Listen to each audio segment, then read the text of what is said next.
Bismillahirrahmanirrahim. Assalamualaikum warahmatullahi wabarakatuh. Alhamdulillah wa syukurillah wassalatu wassalamu ala Rasulillah amma ba'd. Selamat pagi semuanya. Pada kali ini saya akan membahas tentang motor DC. Yang kita akan bahas yaitu yang pertama dari konstruksi motor DC, yang kedua prinsip kerja motor DC, dan yang ketiga adalah jenis-jenis motor DC. Sebelum memasuki materi, perkenalkan saya Narendra Rio Juliansyah dengan NIM C2B 0202042 dari Prodi S1 Teknik Elektro Universitas Muhammadiyah Semarang.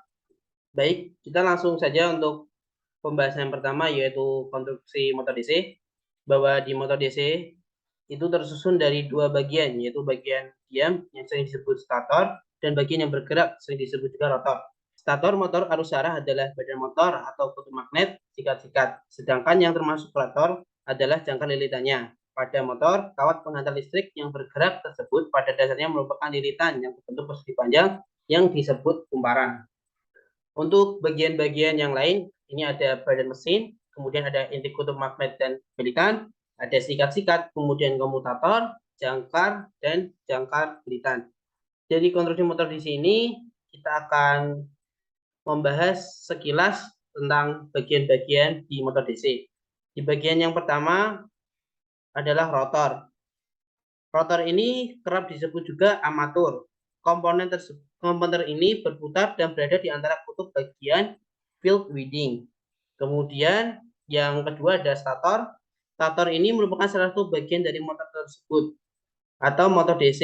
Akan tetapi tidak bergerak melainkan diam.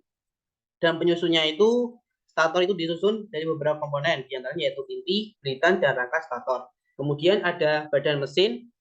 Badan mesin ini memiliki fungsi sebagai media untuk mengalirnya flux magnet yang dihasilkan oleh kedua kutub magnet. Kemudian ada komutator. Komutator ini adalah struktur silinder yang terbuat dari tembaga yang ditumpuk tetapi diisolasi satu sama lain menggunakan mika. Dan fungsi utamanya komutator yaitu untuk memasok arus listrik ke lilitan kumparan. Kemudian ada sikat-sikat motor DC, yaitu bagian ini terletak pada komutator dan berguna untuk memberikan suplai tegangan listrik menuju motor. Baik, kita lanjut ke prinsip kerja motor DC. Dari gambar ini kita dapat simpulkan bahwa prinsip kerja motor DC yang pertama, kumparan ABCD terletak dalam medan magnet serba sama di kedudukan sisi aktif AD dan CB yang terletak tepat lurus arah flux magnet. Sedangkan sisi AB dan DC ditahan pada bagian tengahnya, sehingga apabila sisi AD dan CB berputar karena adanya gaya Lorentz, maka kumparan ABCD akan berputar. Kemudian yang kedua, sisi kumparan akan berhenti berputar supaya motor dapat berputar terus dengan baik, maka perlu ditambah jumlah kumparan yang digunakan. Kumparan-kumparan harus diletakkan sedemikian rupa sehingga momen putar yang dialami setiap sisi kumparan akan saling bantu dan menghasilkan putaran yang baik. Dengan pertimbangan teknis, maka kumparan-kumparan yang berputar tersebut dililitkan pada satu alat yang disebut jangkar, sehingga lilitan kumparan itu pun disebut lilitan jangkar.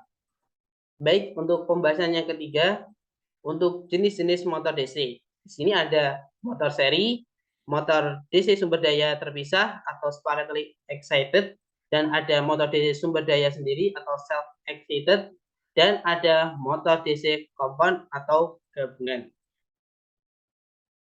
Baik, untuk pembahasan kali ini kita telah membahas konstruksi motor DC, kemudian ada bagian-bagian motor DC, dan ada jenis motor DC, kemudian ada prinsip kerja motor DC. Mungkin itu saja, sekian dari saya. Mohon maaf jika ada kesalahan dalam tutur kata penyampaian. Wassalamualaikum warahmatullahi wabarakatuh.